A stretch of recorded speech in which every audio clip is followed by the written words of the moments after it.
Before that, they used to call Shivrai, they used to call, the Mughals used to call them Pahadi Chuha. The Mughals used to call them Kafir because, he No, believed they kept on calling him that later on also. But what does it matter to him? Yeah. What does it matter? Because, he used to raid through the guerrilla tactics. No. And he used to raid through the mountains. That was the very reason for them to call that moniker to him. In an insulting manner. Guerrilla tactics was also played by the Mughals. Guerrilla tactics are played by every army. You cannot just say, oh, he's a guerrilla. No. Guerrilla tactics was everybody, when the Mughals, what do you call when the Mughals go and burn villages? What is that tactic? That is also guerrilla. What is that tactic? They are not, a pitched battle means you come with 5,000 soldiers, I come with 5,000 soldiers, we fight a pitched battle on a Maidan. That time it was a legal war, like Mahabharata war, pitched war. It was contracted. What did the Mughal do? Why do you call my Shivrai just a gorilla? He is not a gorilla. He played by his intelligence how to really defeat the Mughal who are cruel and fighting illegal wars all over. Shivrai paid personal attention to all the details of this hazardous operation. Shivrai had to get to the heart of the beast, Lal Mahal, Shahista Khan's residence. Shivrai knew the plan of Lal Mahal since he had played hide and seek in there as a child, what we discussed, Luka Chupi. His plan would include his childhood friends Babaji and Chimnaji Bapuji Deshpande, who had also played in Lal Mahal with him. The main theme of the plan was to attack Lal Mahal at night and kill Shahista Khan. Now, one of the most interesting things in here is that it was to be the night of the 6th moon after the no moon night, the crescent moon night. Ramadan is the 9th month of the Muslim calendar. It is during this month that they observe a fast that starts at dawn and ends at dusk, feasting after sunset and before sunrise. The night chosen by Shivrai was also the night Shahista Khan had planned to celebrate the anniversary of Aurangzeb's coronation by beating drums every hour. Coronation. Yeah, coronation. Right? This is also what we discussed. It was a night between 5th and 6th April 1663 and a crescent moon must have appeared on the dark blue sky, yani ki Shar Kali Raat Andhera. Shivrai started his journey on horse with select cavalrymen from the fort of Kondhana, the hill fort nearest to Pune.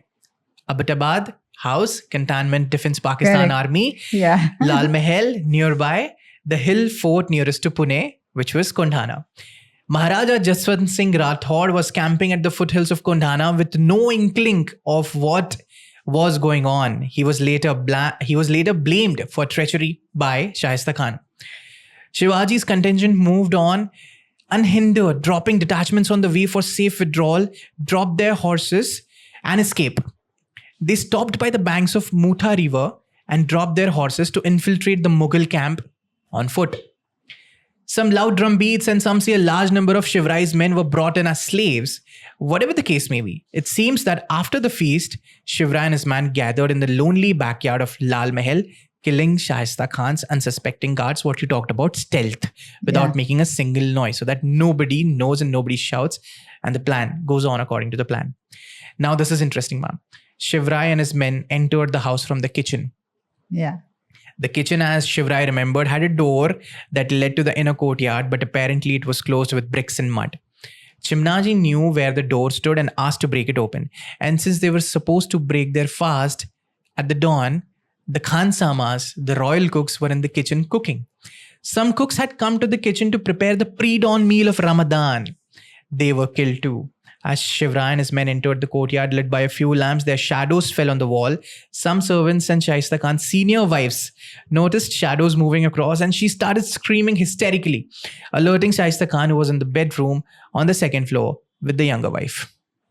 Yes. Now, ma'am, some people, they might be saying, isn't it immoral by Shivrai to enter in someone's bedroom? What's your answer to that for them? First of all, it was his house and his bedroom, Shivrai's bedroom. So he was not going to somebody else's bedroom. He was actually driving away the intruder.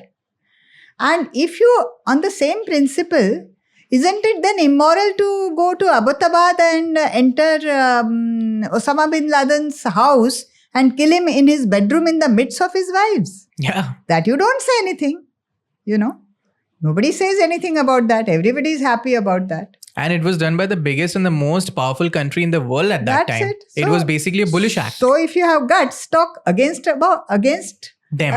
Operation Neptune's Spear. Yeah. If you have the guts. Going by the body language of sacred women, Shivrai and his men guessed where Shaista Khan might have been sleeping.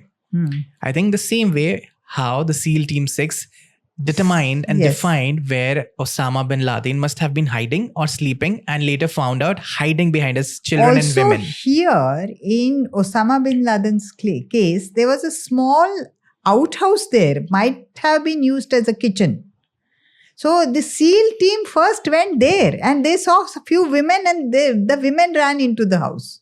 Yeah. So they followed. There was a small, I've seen the videos. There was a small kind of a outhouse or a kitchenette, or maybe used for something else. Yeah, and the SEAL Team 6 actually broken those gates. And here's where I believe the first son, he charged against them with a rifle in his hand and he actually shot some bullets. Maybe, yes. Yeah, and then he was shot in the return You fire. mean Khalid? Khalid, in the return fire. Shivrai and his men guessed where Shaista Khan might have been sleeping. They dashed in there and a shuffle followed. One of the senior wives, Yes. who had managed to enter the bedroom, put off the lamps to save her husband, Shaista Khan's eldest son. Shaista Khan's eldest son, Osama bin Laden's eldest son, Abul Fath, was killed.